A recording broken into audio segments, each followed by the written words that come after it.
ए सावरिया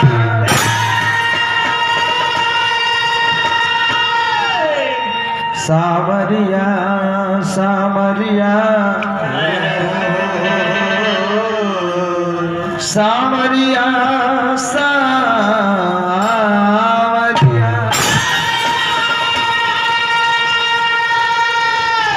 सावरिया सावरिया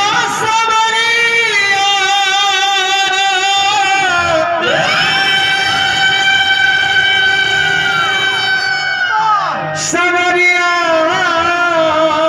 रे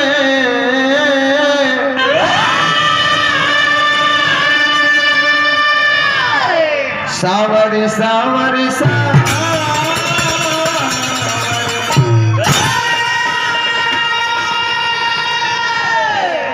एगो भक्त सामूहिक रूप से ककारा बंदिश के भाव में सब देवता लोग के भोला भोला उतरे कौन से चालू कोई काली बिकराली कंकाली करी पुकारी आवा माई बोली खासे घर दल ले घर कतल कर मम मुखारी आवा माई बोली खासे गणेश गिरिजा गोपक वर्धन गुण अगारे आवा माई घासे घायल करे असुरन संहारी कई के चिघारे आवासे पूछो ना आए तो बोली चौसे चतुर्भुजी अष्टभुजी चंद्रिका कई विचारे आवा माई बोली छासे शहरी लछन छन छेक दुश्मन पछारी आवा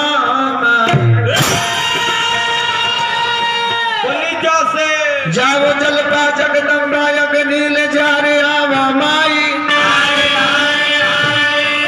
बोली झासे झंझट झारे असुरन संघार महफिल मझारे आवा माई। अब रहे दी समय को देखते हुए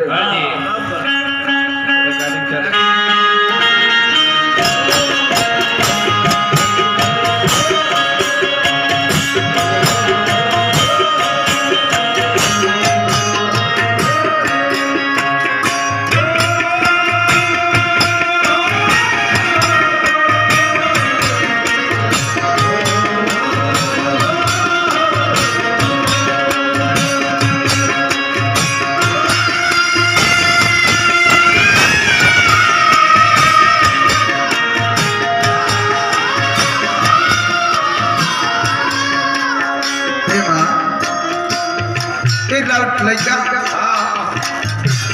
गंवारों में सबसे गंवार हो ना हम कौन बड़ लमहर जानकार है न लमहर लेदार है भाई फिर और कृपा बा के देवता स्वरूप श्रद्धा समाज के दुलार प्यार आशीर्वाद मिल जाता तो हमनियों के गाड़ी डगरत है हमनियों के परिवार घूरता है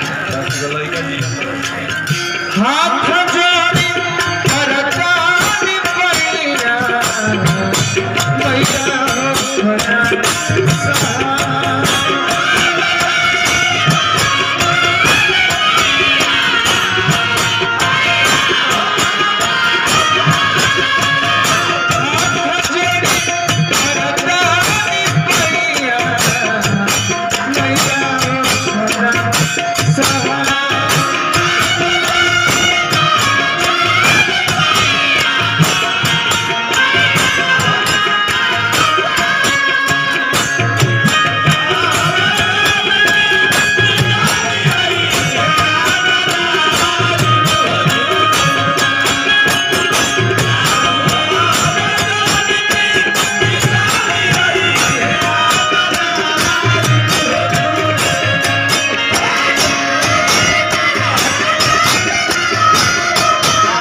हे माँ राज महिमा के बखान बड़ा कर ऋषि में हत्मा लेना गा पावल नारद जी बीना बजा के ना गा पावले ब्रह्मा विष्णु महेश ना गा पावलो ते भाई हम गन्ना खेत से मुरई बानी हमार तो नमरे देहाती हम पढ़ल लिखल ते रहे भाई साईं बाबा कृपा बा रोज गाड़ी दौड़ती है भाई और आप तो दिन हम सबके सारी माई बिना बजान लो भक्त के पुकार सुन दौड़ा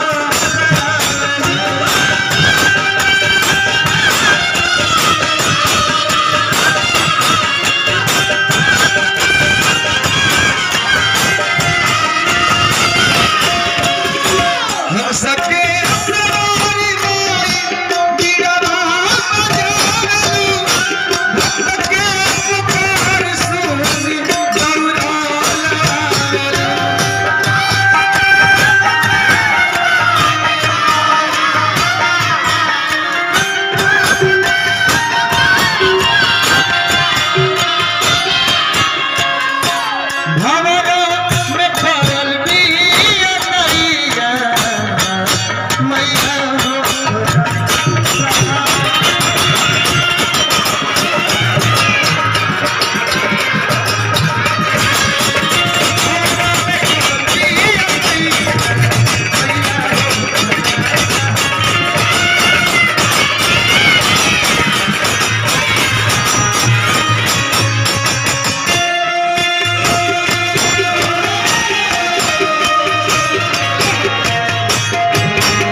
हमारा विधायक जी के कार्यकर्ता बने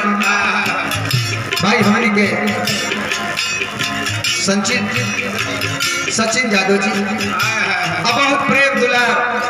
प्यार हमरा के दिहने हार्दिक हार्दिक अभिनंदन जय जयकार करो हमारा सोनू भैया सोनू भाई हमारा ड्राइवर साहब बानी पुरस्कार दिला बानी माता रानी वो कृपा बना के रखे कमल से हथिया के तोहरे जुगा तोहरे से मारी सर पर ताजगा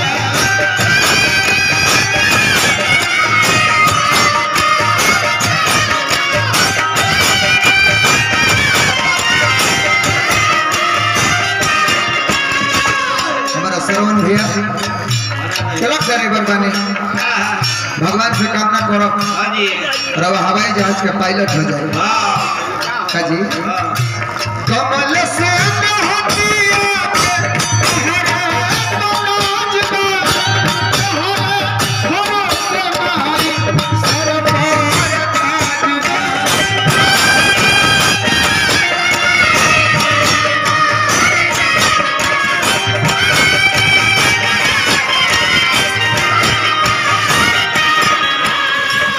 हमारा विनोद भैया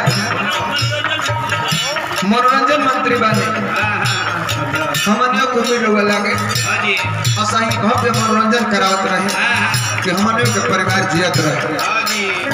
बार बार प्रणाम करो आशीर्वाद के कामना हाय नाही माला का गवैया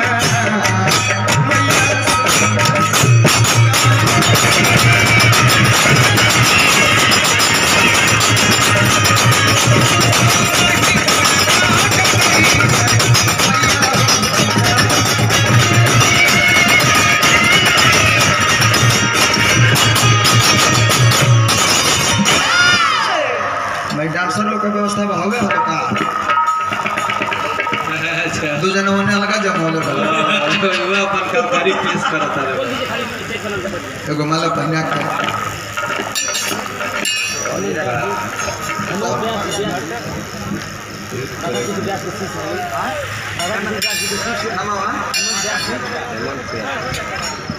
हमारा हेमंत व्यास जी हमारा राधा कृष्ण चचा के शिष्य बानी एजे विराजमान होके तो डांसर आई वाला तो देरी का करे के बा बुला दे के बा जनता है तभी तो हमको सब जानता है जनता नहीं है जब देवते लोग खुश ना रहे तो हमन के क्या करब जा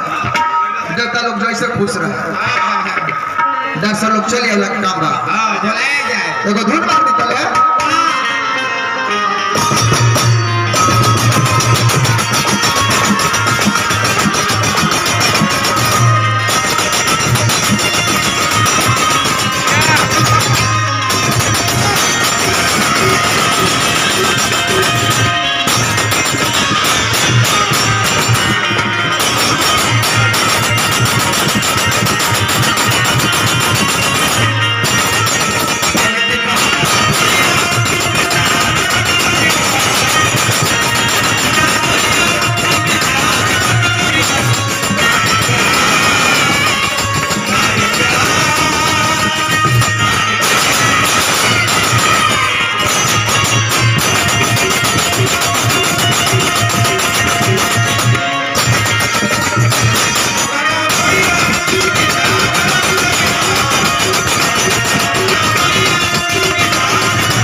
दिनांक 15/11/2019 को ग्राम रामानंद डबरा लसलीगंज पलामू संदार दुगोला प्रोग्राम सुरेश तिवारी बनाम शिवशंकर यादव जी एकाध रुपया का पुरस्कार हमारे के प्रमोद भैया दिले बानी बहुत ही सुंदर दुगोला हुई हलचल जी से क्षमा प्रार्थी बानी दुगोला के नियम ना हो कि सुमरन में जब जे चालू कैले बा ब्यास अगर में डांसर ना आए तो हमारो पीछे पीछे चालू करबे तो हमारो धर्म लिखे के में डांसर बोलाल जा बाकी कमेटी के आग्रह बा तो कमेटी के आदेश हमने के मानल जरूरी बा बुरा मत मारो हां और अगर सब तनी साइड हो जाए सब माता बहन लोग भी कार्यक्रम देखत तनी जी तनी बढ़ जाए सबे बढ़ जाए तनी कि आप सब के कार्यक्रम हो रात भर के कार्यक्रम आप सब जैसे निमन बनाई हां जी हमनी के देखना निकला